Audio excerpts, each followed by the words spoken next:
tilka hududullahi fala taqrabuha kadzalika yubayyinullahu ayatihi lin-nasi la'allahum yattaqun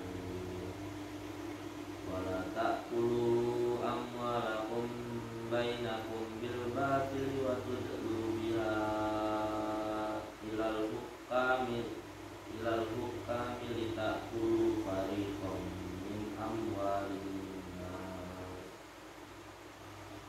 fariqam min amwalin nasi bil ismi wa antum ta'lamun yas'alunaka 'anil ahillah qul hiya mawaqitu lin-nasi wal hajj wa laysal birru bi an ta'tul buyuta min zuhuriha walakinnal birra man ittaqa waqtul buyuta min abwabiha wattaqullaha la'allakum tuflihun wa qatilu fi sabilillahi alladhina yuqatilunakum wa la ta'tadu innallaha la yuhibbul mu'tadin waqtuluhum haitsu saqiftumuhum wa akhrijuhum min haitsu akhrajukum wal fitnatu asaddu minal qatl wa la tuqatiluhum indal masjidil harami hatta yuqatilukum fihi fa in qataluukum faqtuluhum kadzalika jazaa'ul kafirin fa in intahaw fa innallaha ghafurur rahim wa qatiluhum hatta la takuna fitnatun wa yakuna ad-dinu lillah fa in intahaw fala udwana illa 'alal zalimin asy-syahrul haramu bisyyahril harami wal hurumatu qisas faman i'tada 'alaikum fa'tadu 'alaihi bimisli ma'tada 'alaikum wattaqullaha wa'lamu annallaha ma'al muttaqin wa anfiqu fi sabilillahi wa la tulqu bi aydikum ila tahlukati wa ahsinu innallaha yuhibbul muhsinin wa atimmul hajja wal umrata lillah fa in ukhsirtum famastaysara minal hajji wa la tahriku ru'usakum hatta yablughal hajju mahillah faman kana minkum maridan aw bihi adam min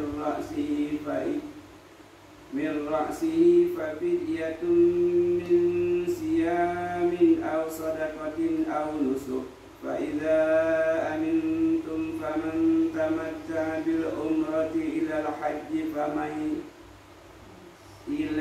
hajji famastaysara minal hajji faman lam yajid fasiyamu salasati ayyamin fil hajji wa sab'atin idza raja'tum tilka asaratun kamilah dzalika liman lam yakun ahluhu hadiril masjidil haram wattaqullaha wa'lamu annallaha syadidul iqab. Al-hajju ashhurun ma'lumat faman farada fihinna al-hajja fala rafata wala fusuqa wala jidala fil hajj wa ma taf'alu min khairin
Assalamualaikum warahmatullahi wabarakatuh.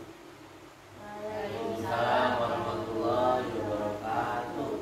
Alhamdulillahilladzi hadana li hadza wa ma kunna linahtadiya laula an hadana Allah. Asyhadu an la ilaha illallah wahdahu la syarikalah wa asyhadu anna Muhammadan abduhu wa rasuluh la nabiyya ba'dah. Allahumma shalli ala Muhammad wa ala alihi wa man tabi'ahum bi ihsan ila yaumiddin, amma ba'd.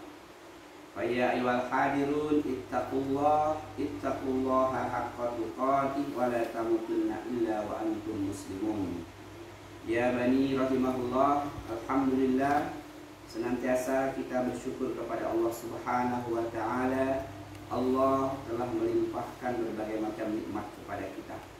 Salawat dan salam semoga senantiasa tercurahkan kepada teladan terbaik kita, Nabi Muhammad sallallahu alaihi wasallam. Ya bani rahimahullah, kali ini kita akan mengkaji tentang perkara yang Rasulullah sampaikan selama di kota Mekah kurang lebih 13 tahun, kemudian berlanjut lagi diajarkan di kota Madinah.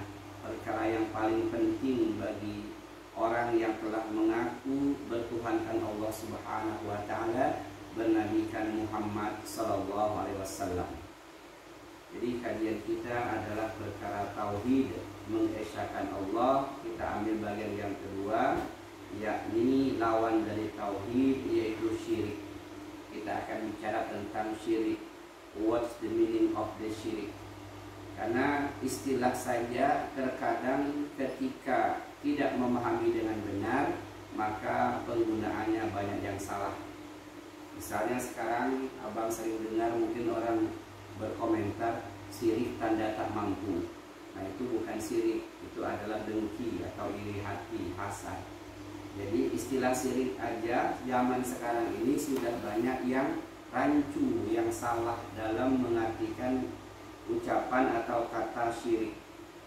Ya bani rahimahullah, syirik itu saking pentingnya untuk dipelajari sehingga Rasulullah memberikan definisi, memberikan makna, memberikan arti apa itu syirik. Dalam hadis riwayat Al-Bukhari dan Muslim, Rasulullah bersabda, syirik itu adalah an taj'ala lillahi niddan wa huwa khalaqaka. Jadi kata Rasulullah, syirik itu adalah engkau mendatangkan, engkau menjadikan, engkau mengadakan tandingan atau sekutu bagi Allah, padahal Allah lah yang menciptakannya. Jadi di situ kata kuncinya adalah mendatangkan, menjadikan, mengadakan tandingan bagi Allah. Apapun bentuknya, nanti para ulama akan menjelaskan hakikatnya. Ada berapa macam mendatangkan, mengadakan, menjadikan tandingan bagi Allah itu. Jadi begitu pentingnya perkara yang kita bahas, maka kita harus memahaminya. Jangan sampai untuk sebuah kata syirik saja kita tidak paham. Maka tadi saya katakan bahwa banyak orang yang mengucapkan kalimat syirik tanda tak mampu, itu nggak ada hubungan. Syirik tanda tak mampu di situ adalah sebuah kalimat yang keliru. Yang pas itu dengki, iri, tanda tak mampu. Nah, ya bani rahimahullah, ketika Rasulullah menyampaikan pengertian makna syirik ini, an taj'ala lillahi niddan wa huwa khalaqaka. Engkau mendatangkan, menjadikan tandingan bagi Allah, menyekutukan Allah, padahal Allah yang menciptakanmu. Kemudian bahasa sederhananya sering kita dengar, syirik itu menyekutukan Allah, mensyarikatkan Allah. Kepada Allah dia beribadah, tapi kepada yang lain dia juga menyembah. Kepada Allah dia meminta, tetapi kepada selain Allah juga meminta. Dia mencintai Allah, tetapi cintanya kepada yang lain lebih besar daripada cintanya kepada Allah. Ya bani rahimahullah, ulama membagi hakikat syirik itu setidaknya dalam 4 hal, dalam 4 perkara. Jadi ulama membagi ini untuk memudahkan kita memahaminya, mempelajarinya, sehingga kita bisa membedakan manakah syirik, manakah bukan. Kata para ulama, hakikat syirik itu terbagi 4. Yang pertama syirik dalam hal niat, yang kedua syirik dalam hal taat, yang ketiga syirik dalam hal cinta, yang keempat syirik dalam hal doa. Jadi hakikatnya pada dasarnya syirik itu menyangkut 4 hal ini. Yang pertama ya bani rahimahullah, syirik dalam hal niat. Ini terjadi jika seseorang meniatkan dalam ibadahnya, dalam amal solihnya, selain untuk Allah juga untuk yang lain. Sederhananya begini, ada orang yang sholat dengan niat bahwa sholatnya itu akan melancarkan rezekinya. Ada orang yang niat puasa sunat setiap Senin Kamis dengan niat supaya badannya kurus, supaya six-pack, supaya bodinya itu langsing. Ada orang yang niat sedekah kepada anak yatim, tapi niatnya adalah supaya dagangannya lancar. Nah, ini contoh-contoh kesyirikan yang hakikatnya dalam perkara niat. Jadi dia meniatkan ibadahnya itu hanya untuk perkara dunia. Nanti juga ada orang yang pada level terendah di bawah itu, ada orang yang beramal dengan niat pamer kepada orang lain atau riya. Ada juga sum'ah. Sum'ah itu memperdengarkan amalannya kepada orang lain, menceritakan dia telah beramal begini dan begitu. Padahal tadinya orang lain nggak tahu. Tujuan dia supaya orang tahu, menceritakannya supaya dia dikagumi, dihormati, dipuja, dihargai dan seterusnya. Ya bani rahimahullah, itu yang pertama. Hakikat syirik adalah dalam perkara niat. Yang kedua, hakikat syirik dalam perkara taat. Dia taat kepada selain Allah melebihi taatnya kepada Allah. Karena terkadang contoh sederhana, ada orang yang sangat taat kepada pimpinannya, kepada bosnya, kepada majikannya, sehingga dia mengabaikan ketaatan kepada Allah, atau ketaatannya itu lebih besar daripada taatnya kepada Allah. Kata bosnya misalnya, kamu gak usah sembahyang, tenang aja, awas kalau kamu sembahyang nanti gak ada yang jaga kerjaan kita ini, nanti biar saya yang nanggung dosa kamu. Na'udzubillah, akhirnya dia gak sembahyang karena perintah dari bosnya, dari majikannya. Jadi ini syirik dalam hal ketaatan. Nah, yang ketiga ya bani rahimahullah, syirik dalam perkara cinta. Nah, ini luar biasa ini. Yang anak abi ini harus paham. Ada orang yang mencintai manusia saking cintanya sehingga dia menduakan Allah dalam cinta ini. Biasanya ada orang yang sampai bunuh diri karena gagal mendapatkan wanita pujaannya. Ada orang yang sampai membuatkan puisi-puisi sastra yang menyatakan dengan kalimat, engkaulah segalanya bagiku, hidup dan matiku hanya untukmu Markona. Nah, ini contoh kalimat-kalimat yang berbau kesyirikan, sehingga dari kalimat itu orang ada yang menganggapnya biasa-biasa aja, itu kan sekedar puisi sastra, ungkapan asmara. Itu keliru, karena kata Rasulullah ada orang yang karena ucapannya dianggap biasa, padahal menyebabkan dia dilemparkan sejauh 70 tahun dalam neraka jahanam. Nah, ya bani rahimahullah, jadi yang ketiga hakikat syirik itu dalam perkara cinta. Dia mencintai sesuatu melebihi cintanya kepada Allah, dengan ungkapan, dengan perbuatan dan lain sebagainya.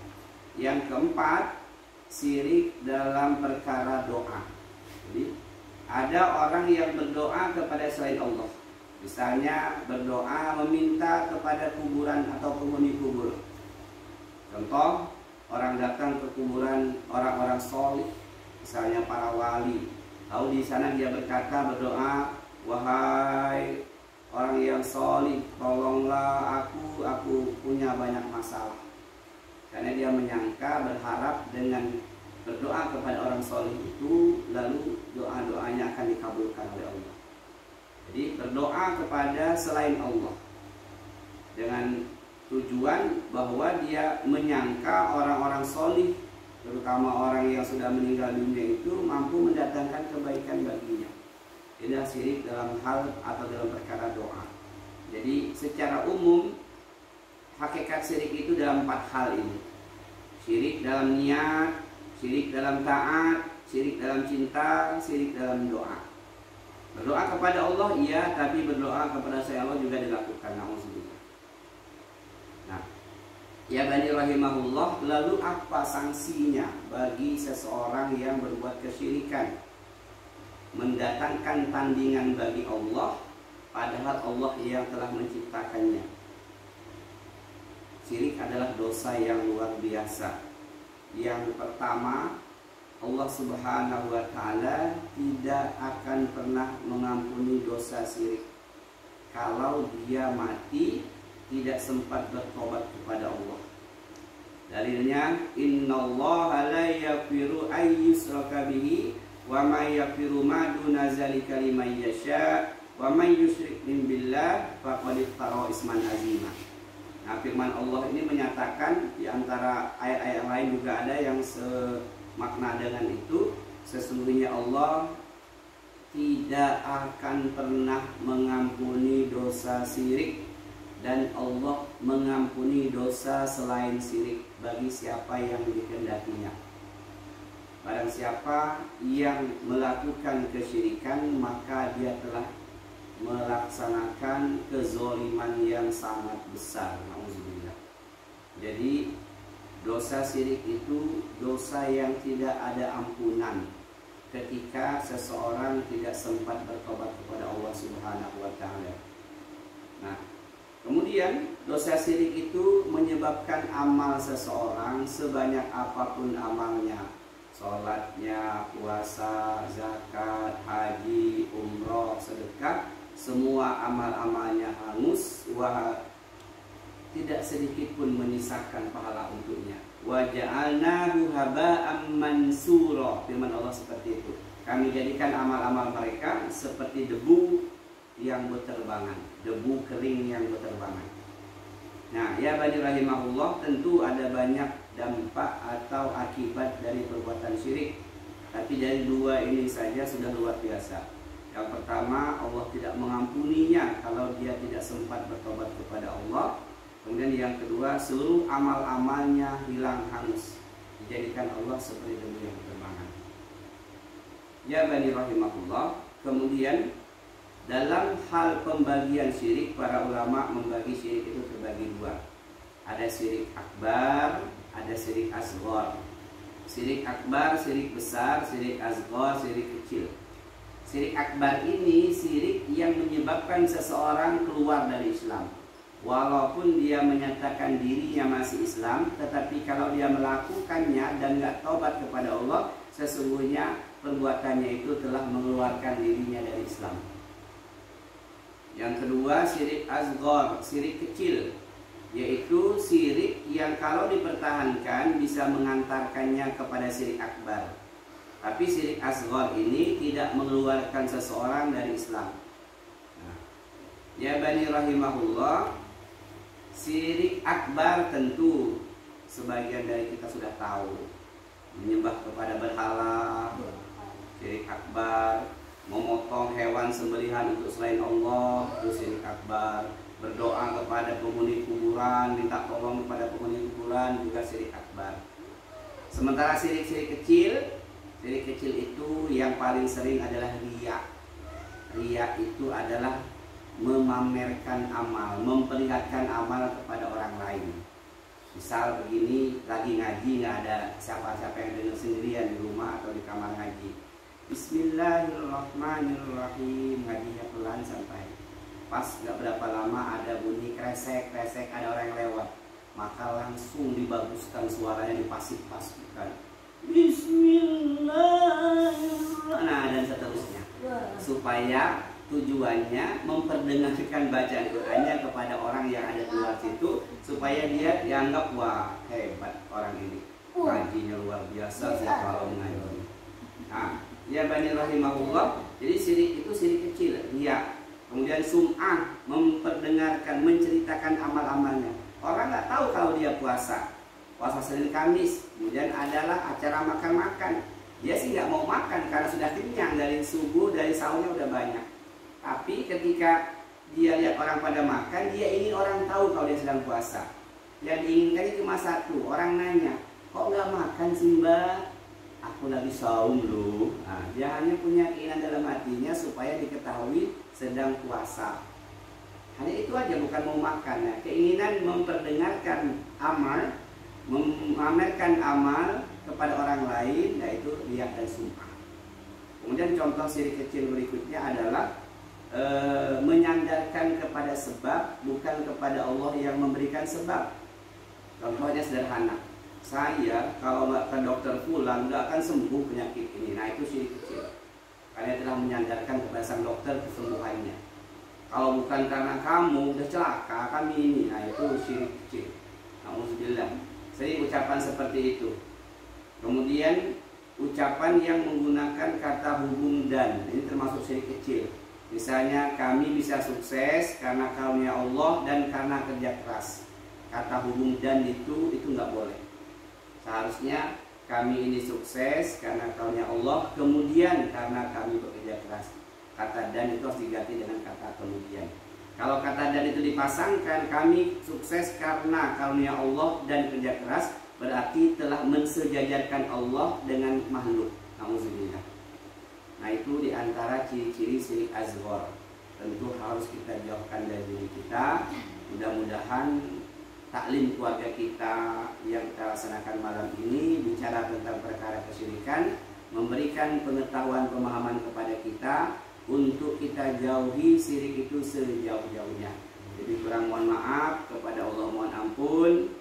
Wassalamualaikum warahmatullahi wabarakatuh. Waalaikumsalam warahmatullahi wabarakatuh. Semoga kita semua dapat meninggalkan dari segala Amin. dan untuk mengakhiri taklim keluarga kita, mari bersama-sama kita tutup dengan mendoakan para pengajian, kemudian mengucapkan Subhanakallahumma wa bihamdika asyhadu an la ilaha illa anta astaghfiruka wa atubu ilaik. Alhamdulillahi rabbil alamin. Waalaikumsalam warahmatullahi wabarakatuh. Tapi ganteng.